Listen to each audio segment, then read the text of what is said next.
हाय बच्चों, मैं हूं अमृत तिवारी और आप देख रहे हैं अमृत प्रोज। सबसे पहले कैसे हैं आप सब? I hope good. ओके, बच्चों, प्रीवियस लेक्चर्स में हमने अपने इस चैप्टर इलेक्ट्रोस्टैटिक के हिस्टोरिकल इंट्रोडक्शन को देखा था। ओके, उस लेक्चर्स में हमने ये देखा था कि हमें ये कैसे पता चला था कि एक मटेरियल के पास एक चार्ज नाम की प्रॉपर्टी है जिसके थ्रू ये एक इलेक्ट्रिक फोर्स को अप्लाई करता है।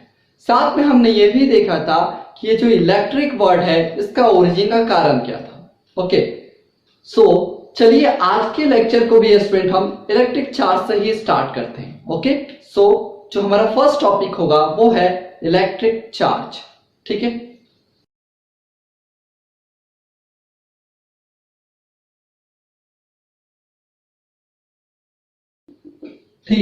Electric charge. बच्चों, जैसा कि हम जानते हैं ये हमारे मटेरियल का एक इंट्रिंसिक प्रॉपर्टी होता है, जस्ट लाइक इट्स मास। ठीक है, तो electric charge is an intrinsic property.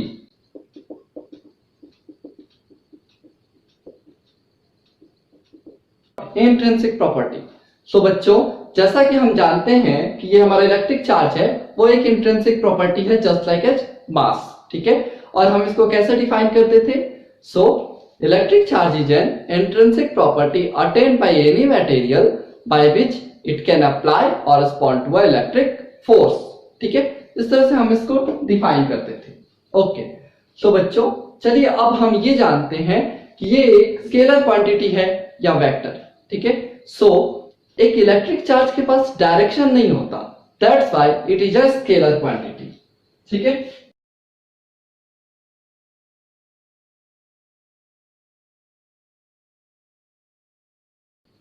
बच्चों, इलेक्ट्रिक चार्ज जो है वो एक स्केलर क्वांटिटी है।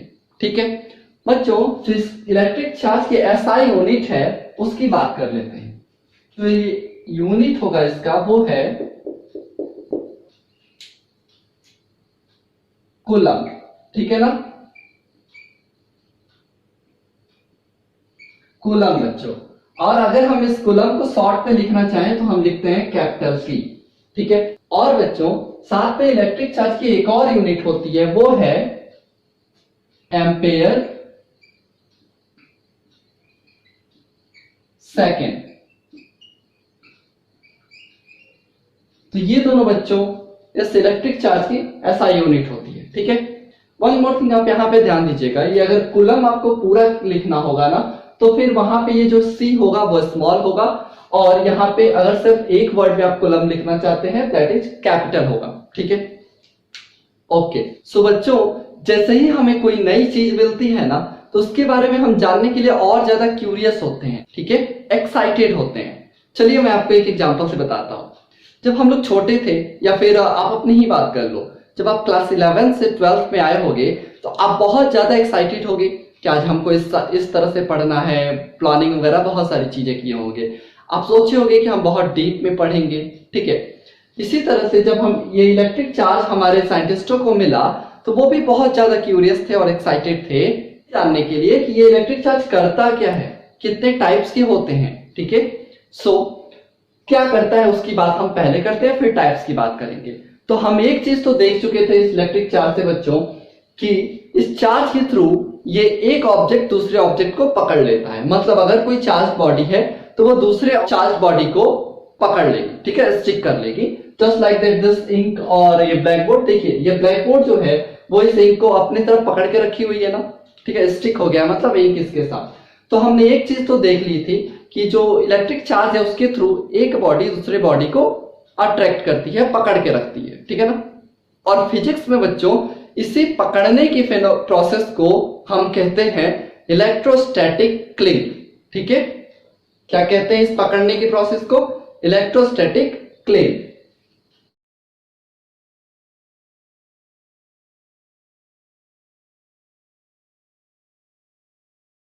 ठीक है, ये जो पकड़ने की प्रोसेस थी बच्चों उसको हम कहते हैं इलेक्ट्रोस्टैटिक क्लिंग।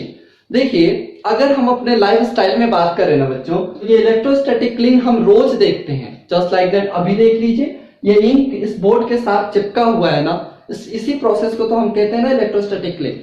आप जब नट बोल्ट को टाइट करते हैं तो देखिए, जब नट बोल्ट को टाइट करेंगे तो वो नट वो बोल्ट जो है वो नट को पकड़ के रखती है, ठीक है, उसको वापस खुलने नहीं देती। क्यों? क्योंकि वहां पे भी जो प्रोसेस इन्वॉल्व होता है वो होता है इलेक्ट्रोस्टैटिक क्लिंग। वो इलेक्ट्रोस्टैटिक फोर्स के थ्रू आपस में पकड़ लेता है नट उस बोल्ट को, ठीक है ना, सॉरी बोल्ट नट को पकड़ लेता है या नट बोल्ट को। तो वहां पे भी ये इलेक्ट्रोस्टैटिक क्लिंग फिनोमेना इन्वॉल्व होता है। ये आपकी क्लास 12 में नहीं पूछा जाएगा, ठीक है। देखो आपको पढ़ना सिर्फ और सिर्फ हमारे जो नोट्स हैं उसको है, और आप अपने एनसीईआरटी के बैक एक्सरसाइजेस को सॉल्व कीजिए। आई बेट बच्चों कि आप 100 आउट ऑफ 100% ला पाओगे, ठीक है। सिर्फ आपको उतना ही पढ़ना है। हाँ, यहाँ पे अगर मैं आपको ये इसलिए बता दिया क्योंकि अगर आप इन चीजों को सुने होगे तो फ्यूचर में आपको थोड़ी सी हेल्प मिलेगी, और अगर फ्यूचर में कभी आता है तो ऐसा आप नहीं सोचोगे कि अरे ये क्या आ गया, ठीक है। ओके, तो बस इतना ही था इलेक्ट्रोस्टैटिक क्लिंग। सो अगर बच्चों इलेक्ट्रोस्टैटिक क्लिंग को हम डिफाइन करना चाहें तो हम कुछ इस तरह से डिफाइन कर सकते हैं कि electrostatic cling is the tendency of a charge body by which it can stick with another charge body, ठीक है। ओके, नाउ अब बच्चों देखिए, अब हम ये जान चुके थे कि ये हमारा इलेक्ट्रिक चार्ज करता क्या है। अब हमारे मन में एक और क्वेश्चन आया कि इलेक्ट्रिक चार्ज जो है वो कितने टाइप का होता है, ठीक है। सो इसका पहली बार आंसर दिया था चार्ल्स डे फे ने, ठीक है। किसने दिया था? चार्ल्स डे फे ने बच्चों। ये एक फ्रांस के फिजिसिस्ट थे। इन्होंने पहली बार बताया था कि how many types of charges. देखिए इन्होंने एक एक्सपेरिमेंट किया। इन्होंने क्या किया, जो हमारे चार्ल्स सर थे, इन्होंने एक अंबर का रॉड लिया और एक ग्लास का रॉड लिया, ठीक है। किसका? अंबर का प्लस ग्लास का, ठीक है। और इसको आपस में रगड़ करके चार्ज किया, और इस तरह से इसको आपस में इन्होंने रगड़ करके चार्ज किया। चार्ज करने के बाद इन्होंने कुछ उस चार्ज रॉड को इस तरह से लटकाया। देखिए, सो बच्चों जो हमारा फर्स्ट केस था उसमें इन्होंने क्या किया कि अंबर के दो रॉड को बच्चों आपस में कुछ इस तरह से लाइट स्ट्रिंग से लटका दिए, ठीक है। ये एक अंबर का रॉड था बच्चों, ठीक है ना, और ये एक दूसरा अंबर का रॉड था। इन दोनों कैसे लाइट स्ट्रिंग से लटका दिए, और ये दोनों के दोनों चार्ज्ड हैं। और इन्होंने ऑब्जर्व ये किया बच्चों कि ये जो अंबर के रॉड्स हैं ये जब एक साथ ऐसे लटकाए गए, देन आफ्टर सम टाइम ये कुछ इस तरह की पोजीशन में पाए गए। मतलब इन दोनों के बीच में रिपल्सन होने लगा, ठीक है। इन दोनों के बीच में रिपल्सन हुआ,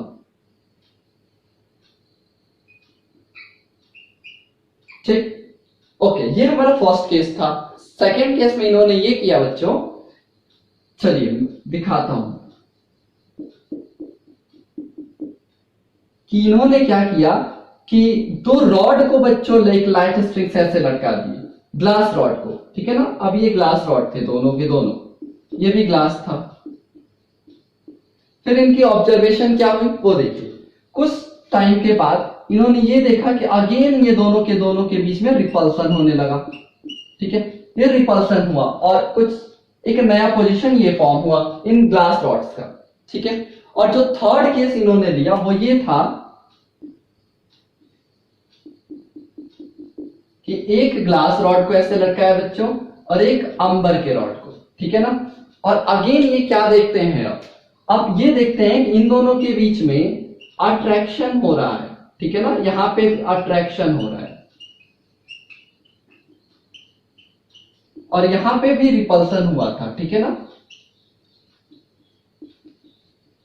सो इन्होंने ये एक्सपेरिमेंट किया और इस एक्सपेरिमेंट से इन्होंने कंक्लूजन ये निकाला कि देखिए यहां पे अगर हम सेम मटेरियल को लगा रहे हैं, मतलब सेम चार्ज बॉडी को, सेम चार्ज को अगर देख रहे हैं तो वहां पे सेम चार्ज बॉडी से रिपल्सन हो रहा है। बट अगर अपोजिट चार्ज बॉडी को अगर हम देखें तो यहाँ पे अपोजिटिवली चार्ज बॉडी जो है उसके थ्रू अट्रैक्शन हो रहा है, ठीक है।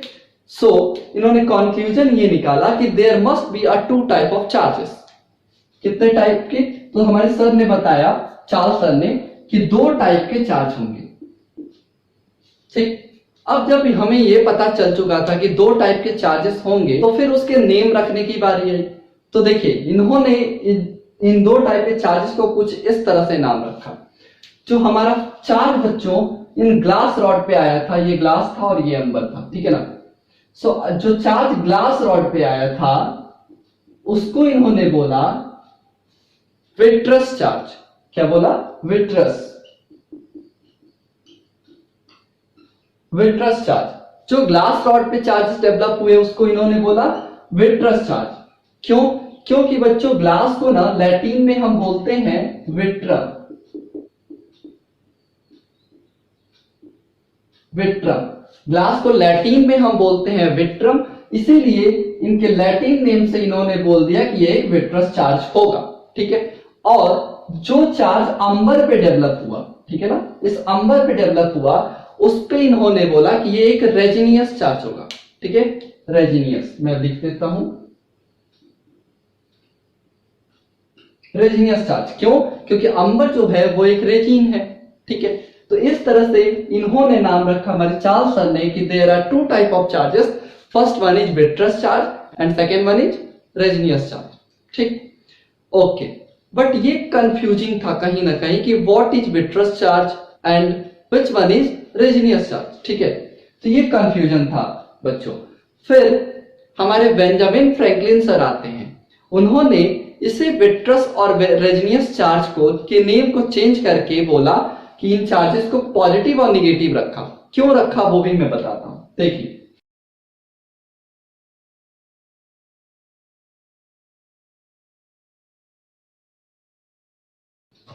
बाद में क्या हुआ बच्चों कि हमारे बेंजामिन फ्रैंकलिन सर ने ये जो हमारे रेजिनियस चार्ज थे जो ग्लास रॉड पे डेवलप हुए थे, ग्लास रॉड पे जो डेवलप हुए थे बच्चों, कौन सा था? Vitreous charge. इसी चार्ज को इन्होंने बेंजामिन फ्रैंकलिन सर ने बोला कि ये पॉजिटिव चार्ज होगा, और जो चार्ज बच्चों हमारे अंबर पे डेवलप हुए थे, जो कि हमारा था रेजिनियस चार्ज, इसको बेंजामिन फ्रैंकलिन सर ने बोला कि ये हमारा नेगेटिव चार्ज होगा। अब ये पॉजिटिव और नेगेटिव ही नेम क्यों रखे, चलिए इसको हम समझते हैं। देखिए इन्होंने बेंजामिन फ्रैंकलिन सर ने मैथमेटिक्स के एक फेनोमेनन को ऑब्जर्व किया, जो कि हमारा था कि अगर मान लीजिए कि अगर हम किसी निगेटिव नंबर को पॉजिटिव नंबर के साथ ऐड करते हैं तो हमें आंसर क्या मिलता है? 0, ठीक है। तो इन्होंने बेंजामिन फ्रैंकलिन सर ने देखा कि अगर हम एक पॉजिटिव चार्ज को निगेटिव चार्ज के कांटेक्ट में लाते हैं तो हमें क्या मिलता है? यहाँ पे जो बॉडी होगी वो न्यूट्रल हो जाएगी, मींस हमारा जो चार्ज होगा नेट चार्ज वो 0 हो जाएगा, ठीक है। So on the phenomenon of this इन्होंने ये बोला कि एक चार्जेस जो होंगे वो पॉजिटिव होंगे और एक होंगे निगेटिव। और वन मोर थिंग बच्चों, ये जो हमारे दो टाइप्स के चार्जेस हैं जो हमने नेम दिए पॉजिटिव एंड निगेटिव, ये फुल्ली कन्वेंशनल हैं, हमने इसको माना हुआ है, ठीक है। ओके, सो नाउ हमारा जो ये इलेक्ट्रिक चार्ज था बच्चों वो कितने टाइप का होगा? 2 टाइप के, और इसके हिस्टोरिकल बैकग्राउंड्स ये थे, ठीक है। क्यों इसके नेम पड़े पॉजिटिव एंड निगेटिव हम ये भी जान चुके हैं। ओके, फर्दर बच्चों हम अपने इस इलेक्ट्रिक चार्ज पे प्रोसीड करने से पहले चलिए अब हम ये देख लेते हैं ये चार्जेस जो फोर्स अप्लाई करते हैं दैट इज इलेक्ट्रोस्टैटिक फोर्स, वो ग्रेटर है या फिर हमारा ग्रेविटेशनल फोर्स, ठीक है। तो थ्योरेटिकली बच्चों हम प्रीवियस लेक्चर्स में ये देख चुके हैं कि हमारा जो ग्रेविटेशनल फोर्स है वो वीकर फोर्स है as compare to electrostatic force, ठीक है। बट यहां पे हम मैथमेटिकली भी इस चीजों को देखने वाले हैं। उससे पहले मैं इसको इरेज कर दूं।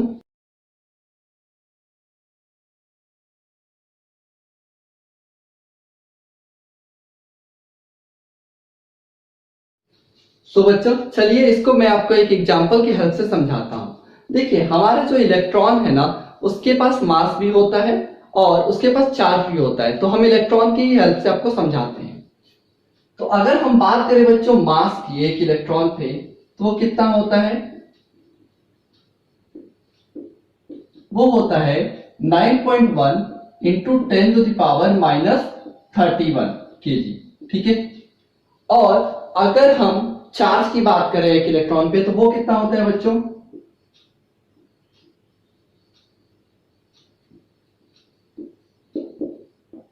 वो होता है 1.6 इंटू 10⁻⁻19 कूलम।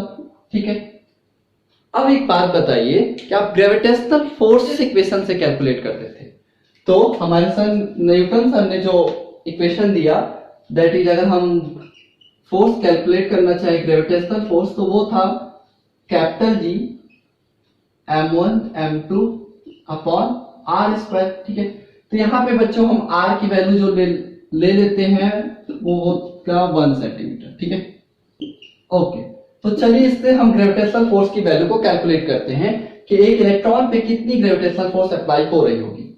तो अगर हम इस कैपिटल जी की वैल्यू रखना चाहें, जो होता है हमारा 6.67 into 10⁻11 into what m1 m2 that is 9.1 into 10⁻31 का स्क्वायर। ठीक है, अपॉन 1 इंटू 10⁻2। जब बच्चों हम इसको कैलकुलेट करेंगे तो हमें कुछ आंसर मिलता है, वो है 5.5 इंटू 10⁻67। ठीक, इतना मिलता है। ओके, आप इसको कैलकुलेट करके देख सकते हो।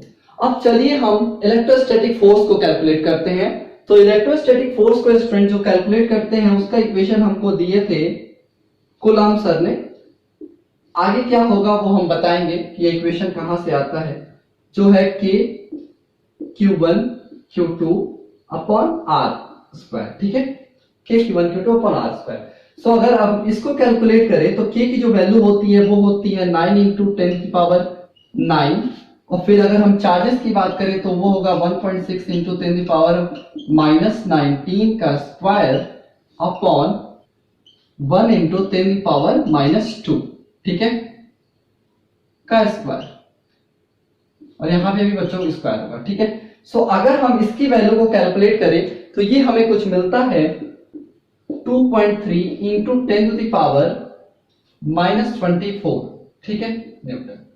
सो अब आप हमें ये बताइए कि विच फोर्स इज ग्रेटर। ये हमारा ग्रेविटेशनल फोर्स है और ये हमारा बच्चों इलेक्ट्रोस्टैटिक फोर्स है। अब यहां पे एक चीज ध्यान दीजिए, इन पावर्स की वैल्यू को बच्चों, यहां पे है -24 और यहां पे है -67। अब एक बात बताइए कि इन दोनों में से कौन सा बड़ा है? Of course this one is. ठीक है, और वो भी कितना, अप्रॉक्स 43 टाइम्स ग्रेटर है। ठीक है, सो इस तरह से हम कुछ प्रूव कर सकते हैं कि हमारा जो इलेक्ट्रोस्टैटिक फोर्स होगा वो ग्रेटर होगा ग्रेविटेशनल फोर्स से। ठीक है, तो ये उसका मैथमेटिकल एविडेंस था। ओके, तो इससे हमें क्या पता चलता है बच्चों कि अगर एक इलेक्ट्रॉन है, ठीक है ना, मान लीजिए बच्चों कि ये हमारा एक इलेक्ट्रॉन है और ये हमारा दूसरा इलेक्ट्रॉन है, सो एक दूसरे को बच्चों ये अट्रैक्ट करेंगे। क्यों करेंगे? क्योंकि हमारे इलेक्ट्रॉन के पास मासेस होती हैं और मास है तो वहां पे हमारा ग्रेविटेशनल फोर्स अप्लाई होगा।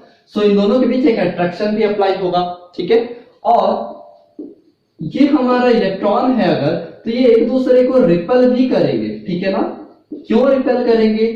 Due to the electrostatic force. ठीक है ना, बट हमें जो इफेक्टिवली दिखता है वो होता है रिपल्सन। क्यों? क्योंकि हमारे यहां पे जो ग्रेविटेशनल फोर्स होगा, ग्रेविटेशनल फोर्स वो much much much lesser than होगा इलेक्ट्रोस्टैटिक फोर्स की।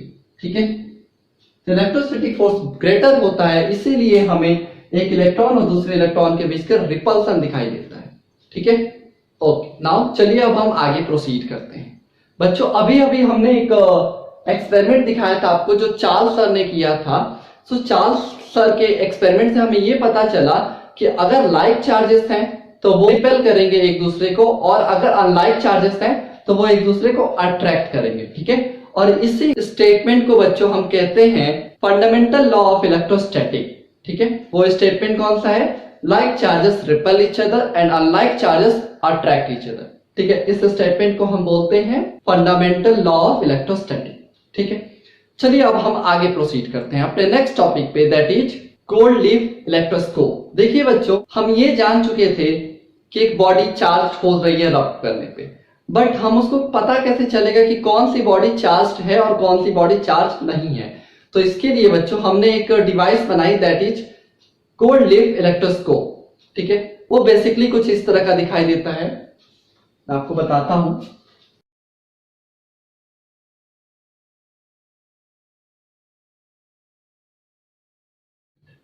सो अगर हम बात करें बच्चों गोल्ड लीफ इलेक्ट्रोस्कोप को, ठीक है, क्या गोल्ड लीफ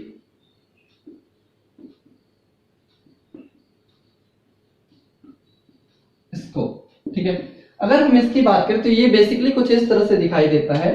देखिए ये गोल्ड के लीफ है, ये बहुत ही फाइन होते हैं, बहुत पतले होते हैं, ठीक है, ये कुछ गोल्ड के लीफ हैं। इनको हम क्या करते हैं कि एक मेटल रॉड से ऐसे कुछ कनेक्ट कर देते हैं, ठीक है, और इनके ऊपर ऐसे एक सर्कुलर डिस्क लगा देते हैं जो कि मेटल की बनी होती है। और ये जो गोल्ड लीफ है बच्चों, इनको एक वैक्यूम क्रिएटेड जार से कवर कर देते हैं। क्यों, वो अभी आपको पता चल जाएगा। देखिए ये हमारा जो इंस्ट्रूमेंट होता है इसको हम कहते हैं गोल्ड लीफ इलेक्ट्रोस्कोप। अब देखिए ये कैसे डिटेक्ट करता है चार्जेस को। मान लीजिए कि हमारे पास एक चार्ज्ड रॉड है लाइक दिस, और ये एक पॉजिटिवली चार्ज रॉड होगा। तो जैसे ही हम इस पॉजिटिवली चार्ज रॉड को इस सर्कुलर डिस्क पे ला करके रखते हैं, टच कराते हैं, तो ये हमारे जो पॉजिटिव चार्ज होंगे वो इस पे आ जाएंगे, और इस जैसे इस सर्कुलर डिस्क पे आएंगे बच्चों, वो इस मेटल प्लेट के थ्रू कुछ ऐसे आ जाएंगे इस गोल्ड प्लेट्स पे, ठीक है, और ये दोनों के दोनों जो गोल्ड प्लेट्स हैं वो चार्ज हो जाएंगे। अब जब ये दोनों के दोनों चार्ज होंगे और दोनों के दोनों पे सेम चार्जेस हैं बच्चों, तो ये रिपेल करेंगे और फिर हमें इसको कुछ इस तरह से देखने को मिलता है, ठीक है। अब ये जो न्यू पोजीशन हो गया इन प्लेट्स का, सो हमें ये पता चला इस तरह से, जब ये प्लेट्स थे वो फैल गए ऐसे, तो हमें ये पता चला कि ये दोनों के दो, ये जो हमारा बॉडी था वो चार्ज था। और अगर ये प्लेट्स नहीं फैलते, मतलब इनमें कोई भी रिपल्सन नहीं होता है, तो फिर हम ये बोलते हैं कि that body is not charge, ठीक है।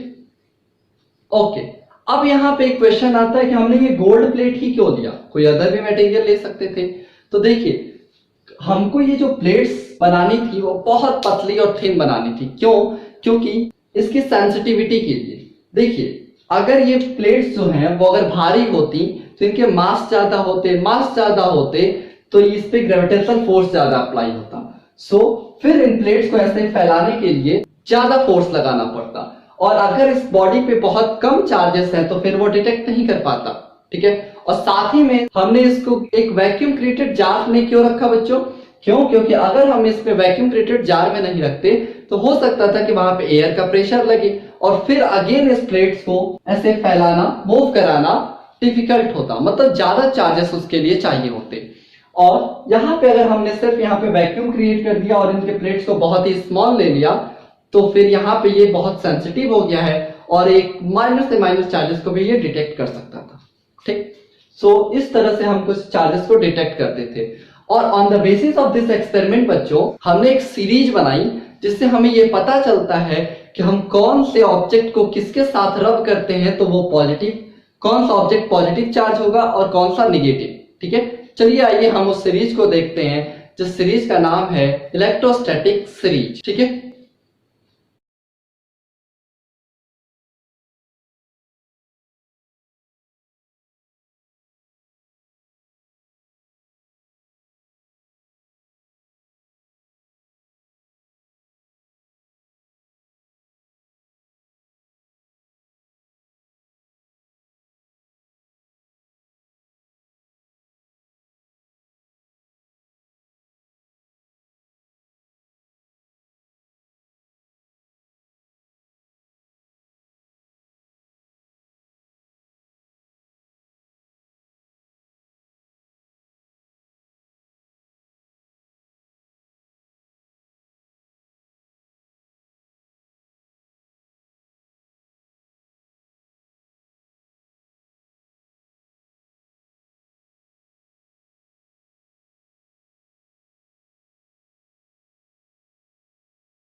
सो बच्चों ये जो हमारी सीरीज है, इस सीरीज को बोलते हैं हम इलेक्ट्रोस्टैटिक सीरीज। देखिए इस सीरीज को हमने कुछ इस तरह से बनाया और कुछ इस तरह से इसकी नंबरिंग की कि अगर हम इसके ऊपर वाले सब्सटेंस को इसके जस्ट नीचे वाले सब्सटेंसेस से रब करते हैं तो ऊपर वाला जो सब्सटेंस होगा वो ऑलवेज पॉजिटिव चार्ज होगा और नीचे वाला जो सब्सटेंस होगा वो नेगेटिव चार्ज होगा।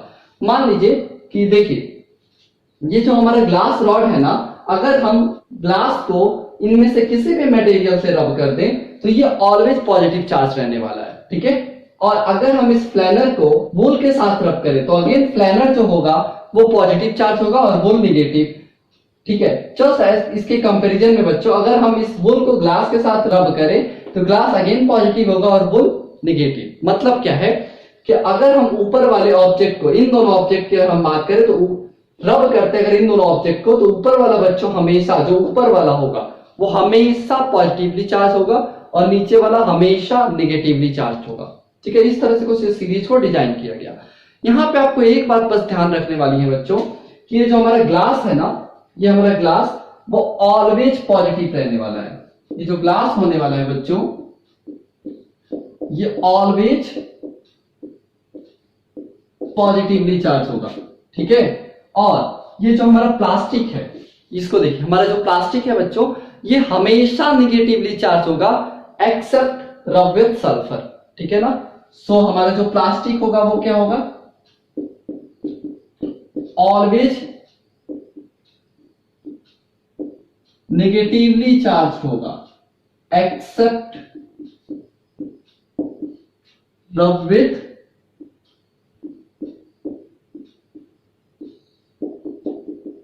सल्फर, ठीक है। ओके, सो ये हमारा इलेक्ट्रोस्टैटिक सीरीज था बच्चों।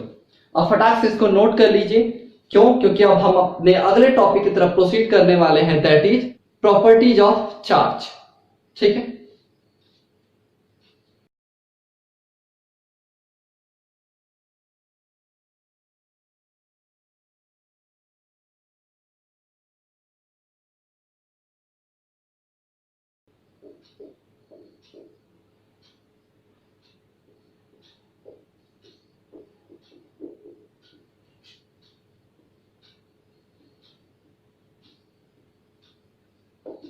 प्रॉपर्टी।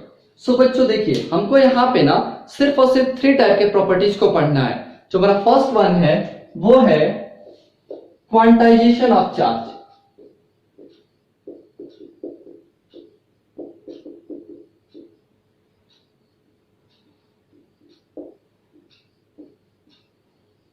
ठीक है। जो हमारा सेकेंड प्रॉपर्टी है बच्चों वो है कंजर्वेशन ऑफ चार्ज,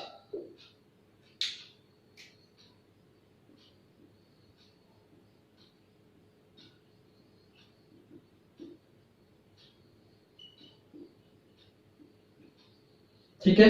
और जो हमारा थर्ड प्रॉपर्टी है वो है एडिटिविटी ऑफ चार्ज,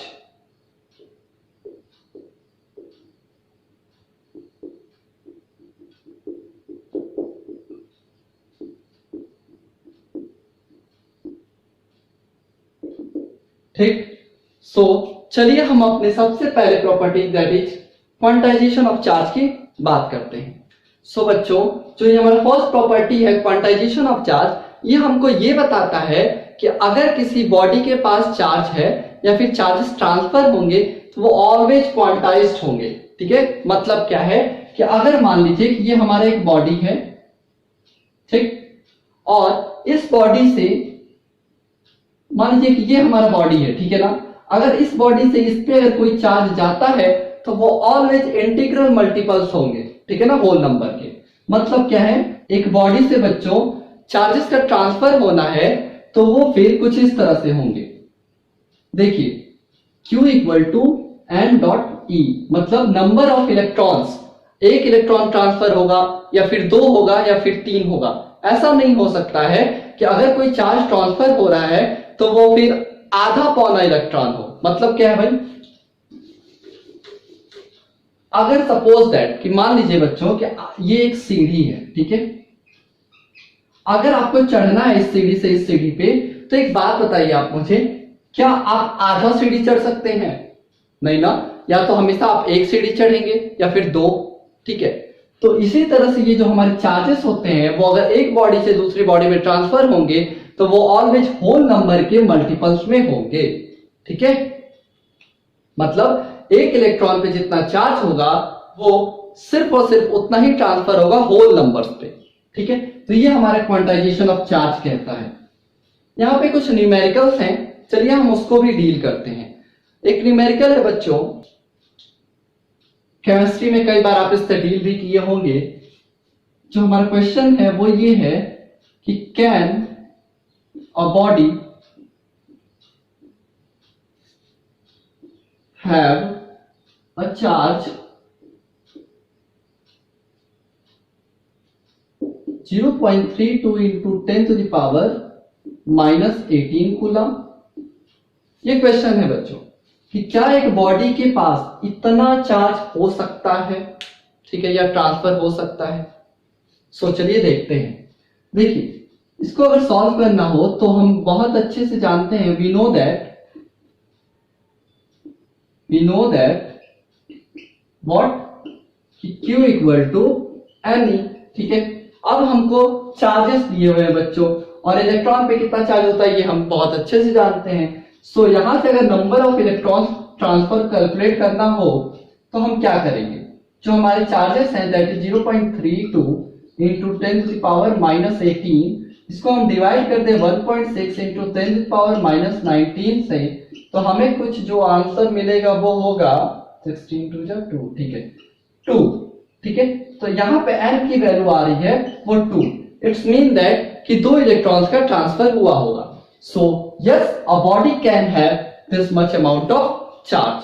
ठीक, नाउ इसी क्वांटाइजेशन ऑफ चार्ज पे बच्चों एक और न्यूमेरिकल है जो हमारे एनसीईआरटी में है, दैट इज, जो क्वेश्चन ये कह रहा है कि calculate the number of electron in 1 coulomb of charge. ठीक है, क्या करना है, calculate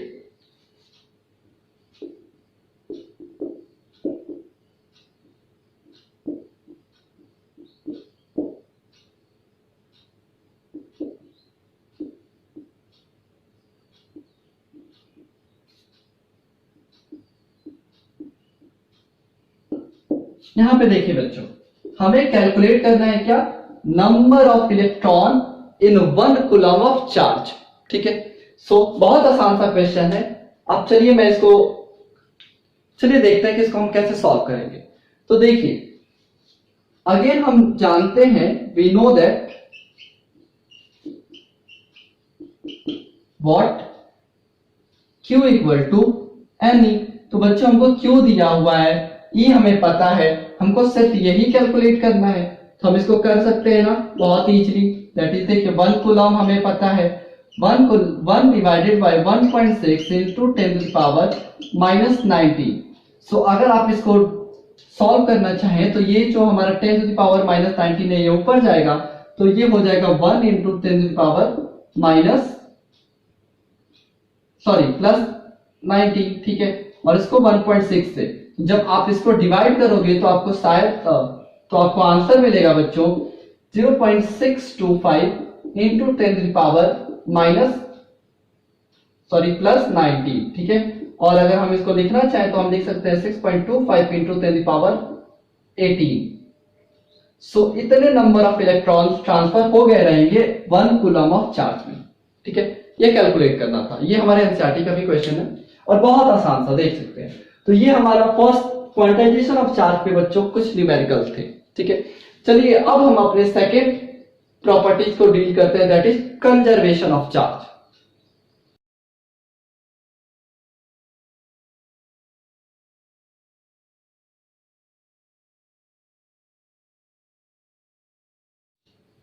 so conservation, quantization charge हमने डिस्कस कर लिया। अब हमारा जो है वो है कंजर्वेशन ऑफ चार्ज। देखिए, कंजर्वेशन ऑफ चार्ज आपको ये बताता है कि ये जो चार्जेस होंगे वो ऑलवेज कंजर्व होंगे।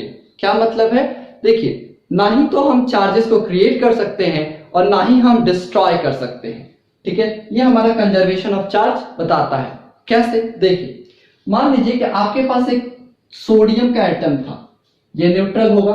ठीक है, अब देखिए स्टूडेंट, अगर हम इस सोडियम एटम से एक इलेक्ट्रॉन को बाहर निकालें तो फिर इस पे एक पॉजिटिव चार्ज आएगा और जो हमारा इलेक्ट्रॉन होगा वो निगेटिव होगा। ठीक है, यही मिलेगा ना हमें। यहाँ पे देखिए अगेन ये जो यहाँ पे नेट चार्ज था वो कितना था, 0। और यहां पे भी आप अगर बच्चों देखो तो यहां पे भी जो नेट चार्ज है वो क्या होगा, 0। ठीक है, सो यहां पे भी जो चार्जेस हैं वो 0 हैं, और आफ्टर इसको हम ब्रेक करने के बाद भी जो हमें नेट चार्ज मिल रहा है वो 0 हो रहा है। ठीक है, इट्स मीन दैट कि हम जो चार्जेस हैं उसको हम डिस्ट्रॉय नहीं कर रहे हैं, सिर्फ और सिर्फ एक ट्रांसफर कर रहे हैं। ठीक है, चलिए मैं आपको एक और बेहतरीन एग्जांपल लेके समझाता हूं। देखिए अगर हमारे पास एक गामा रेज है ना, अगर इस हम गामा रेज को ब्रेक करते हैं तो हमें मिलता है एक इलेक्ट्रॉन और दूसरा पॉजिट्रॉन। ठीक, अगर हम इस गामा रेज के थ्रू, इस एनर्जी के थ्रू अगर पार्टिकल को जनरेट करना चाहें दैट इज, तो फिर हमें एक मिलेगा एक इलेक्ट्रॉन और दूसरा होगा पॉजिट्रॉन। पॉजिट्रॉन क्या होता है बच्चों, तो ये बिल्कुल इलेक्ट्रॉन के ही जैसा होता है, बस इनके मासेस में डिफरेंट होते हैं, ये भी एक सब एटॉमिक पार्टिकल्स हैं। ठीक है, सो यहां पे भी अगर आप देखिए तो एक पॉजिटिव और एक नेगेटिव और एक पॉजिटिव चार्ज मिला। अगेन अगर इन दोनों का कॉम्बिनेशन जो होगा वो भी होगा नेट चार्ज 0, और यहां पे भी नेट चार्ज 0 था। ठीक है, सो आप इन दोनों एग्जांपल से आप देख सकते हैं कि जो हमारा कंजर्वेशन ऑफ चार्ज है वो सही है, मतलब कि जो चार्जेस है बच्चों वो ऑलवेज कंजर्व है। ठीक है, इस रिएक्शन को बोलते हैं बच्चों पेयर प्रोडक्शन। ठीक, ओके, और इसका रिवर्स भी पॉसिबल है, मतलब अगर हम एक इलेक्ट्रॉन और एक पॉजिट्रॉन को कंबाइन कराएं तो हमको अगेन ये गामा रेज मिल जाएगा, और जो नीचे वाला रिएक्शन होगा उसको हम कहते हैं एनहिलेशन। ठीक है ना, एनिहिलेशन। ओके, अब एडिटिविटी ऑफ चार्ज की हम बात करते हैं।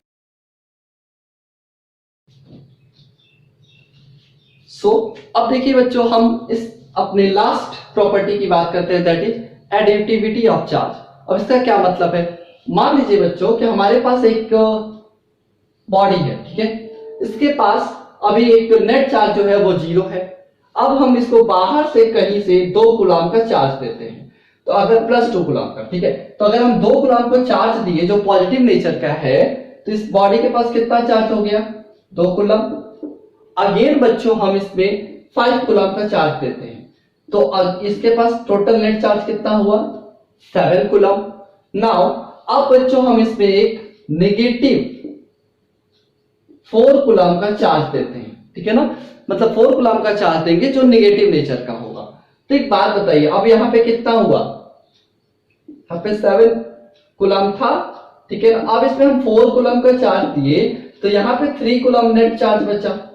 ठीक है, यहां से ये बात हमको ये समझ में आई बच्चों कि जो ये हमारा चार्जेस का एडिशन है वो अलजेब्रिक सम है।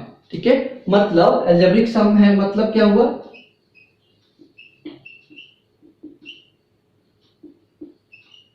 अलजेब्रिक सम है, मतलब हम जो भी चार्जेस का एडिशन करेंगे, सपोज दैट 2 कूलम प्लस था, ठीक है, plus 5 coulomb minus 4 coulomb that is 3 coulomb. ठीक है, सो यहां पे हम जो भी चार्जेस का एडिशन लेंगे वो साइन के साथ लेंगे। ठीक है, ये हमारा बताता है एडिटिविटी ऑफ चार्ज। तो बच्चों आज के लेक्चर में बस इतना ही।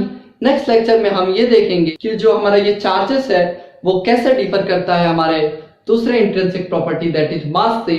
साथ में हम मेथड ऑफ चार्जिंग देखेंगे एंड देन हम अपने कूलम्स लॉ की तरफ प्रोसीड करेंगे। सो तब तक के लिए have a good day, thank you. Audio Jungle.